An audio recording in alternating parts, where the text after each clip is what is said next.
beyond 59 when they got shots fired. Hey, there's an officer down. A daytime shootout, a late-night carjacking, a Sunday morning armed robbery. There are a lot of guns on the street. And the words we hear over and over again. 8 people have been murdered by defendants released on multiple felony bonds, a felony PR bond, or bond forfeitures. We are coming off a particularly violent week. 6 officers in Harris County wounded, 1 officer killed. An innocent woman shot while just selling a car. A Good Samaritan shot helping stop a robbery. But 1 week alone is not the problem. Already in 2022, Houston is outpacing some of the nation's most violent cities with 47 murders, a 34% increase over last year, 68% over 2020. The Houston Police Union worried we are on track to break the 500 murder mark. I felt like I was in the middle of battle or something. It's the worst I've ever seen it. I've been in Houston now on and off for 40 years, and it's actually kind of spooky. What is the root of the problem, and how do we fix it? These violent individuals, I'm damn tired of them. And we need to stand up as a community and do whatever we got to do. No more excuses. Everybody, take an active role. It's time we save our streets. And good evening, everyone. Thanks so much for joining us. I'm Jonathan Martin. We appreciate you being here for this special Save Our Streets. We know that crime is a huge concern for so many of you, so we're not only going to talk about it tonight, talk about the problems, but really spend time focusing on real solutions. So joining me for this very candid discussion, we have Sugar Land Police Chief Eric Robbins here, Houston Councilman Edward Pollard, Crime Stopper CEO Rania Mancurias, and also DJ Kiati Brown of 93.7 The Beat. We appreciate all of you for joining us here for, again, this important conversation. Let me start with you, Councilman Edward Pollard. We heard from the mayor today releasing this very ambitious $44 million plan to fight crime. You're on council. These plans will go before your group. Is this the right track? Will this make a difference? Well, it definitely should make a difference because we're putting more resources and more investment into our public safety concerns and issues. And so the $44 million commitment will have additional HPD officers, 125 each day, additional on the streets. We'll also have holistic and comprehensive strategies towards domestic violence, technology, crime prevention when it comes to mental health and training. And so all of that combined should really help with our public safety issues. But one thing I want to really stress is that it's not just going to be on the city and HPD. It has to be a comprehensive strategy that has your local, your state, and your federal partners all working together in conjunction with nonprofits like Crime Stoppers, as well as our community partners, in finding ways in which we can work together to solve these issues. All right, before we go deeper into the discussion, I do want to go ahead and talk in more detail about what we heard today. A local crime initiative, in fact, several launched today, one by Harris County Judge Lena Hidalgo, the other Mayor Turner's multi-million-dollar plan that we just talked about. So the mayor's plan is called One Safe Houston and is meant to be comprehensive, addressing violence reduction and crime prevention, also crisis response, key community participation, and also youth outreach. So as a part of this, the city is planning to add 125 overtime police officers per day. And they're also saying the city is prepared to spend $5.7 million for police overtime and $1 million to buy back illegal guns. Even when we work to put more dollars behind all of these other elements, if the backlog remains this high, we will always be fighting against the grain. It will not work. So unlike Mayor Turner's plan, County Judge Lena Hidalgo says she's tackling one of the root causes of violent crime by addressing blight. So that's abandoned buildings, dark streets, and also eliminating areas that a lot of drug dealers may use to hide weapons and drugs in neighborhoods.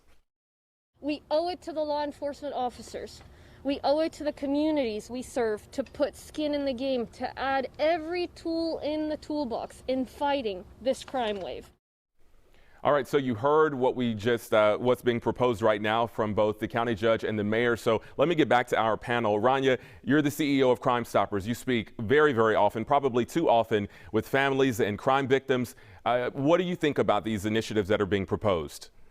Well, first of all, we were thrilled to see such a concise effort by the mayor at the press conference. We were there in attendance and very proud of what he's outlined in the collaboration. We were happy to see the press conference this morning by County Judge Lina Hidalgo. And the bigger issue for us is that we sounded the alarm in October 2019. We had a huge press conference at Crime Stoppers of Houston. We said if we continue down the road that we're going, we are going to see chaos. We are going to see homicide rates skyrocket if we don't get a hold of this. And now that's happened. And through those two years since, we've been told, you know, don't push the panic button just yet. Houston's a great city. It's COVID. It's this. It's that.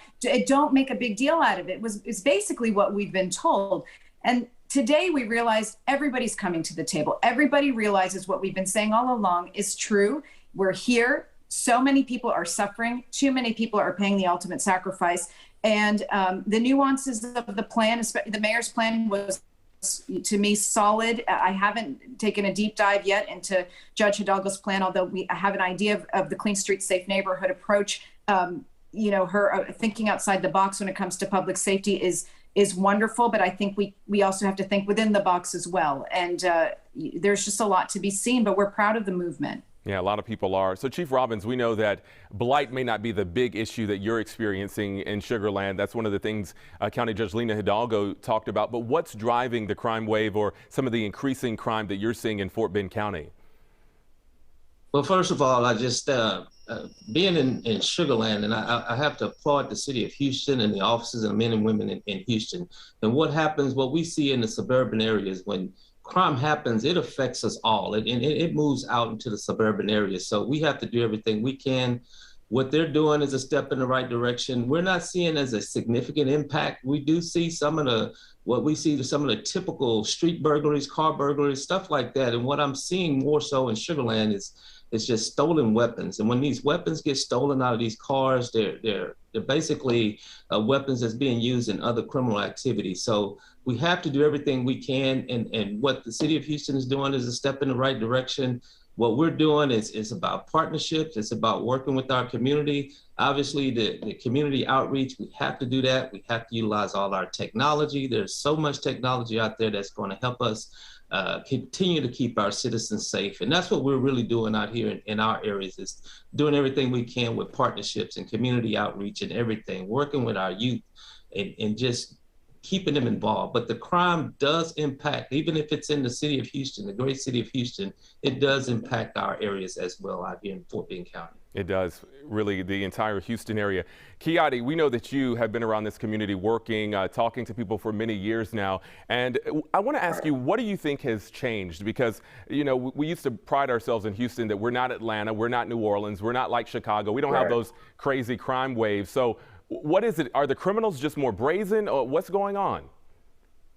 I think a lot of it, if we're being honest as a city, a lot of it is just, you know, the fact that guns are everywhere. You know what I'm saying? The fact that anybody can have a gun now. When I went and got my gun license, I felt like, man, I did something good, because at the end of the day, if I get pulled over and they see my gun license, then they know, okay, brother's trying to do something in the direction of public safety. But now anybody can have a gun. I do feel like that for us, all of it isn't just random crime either. Crime is just something where one person does something to hurt another.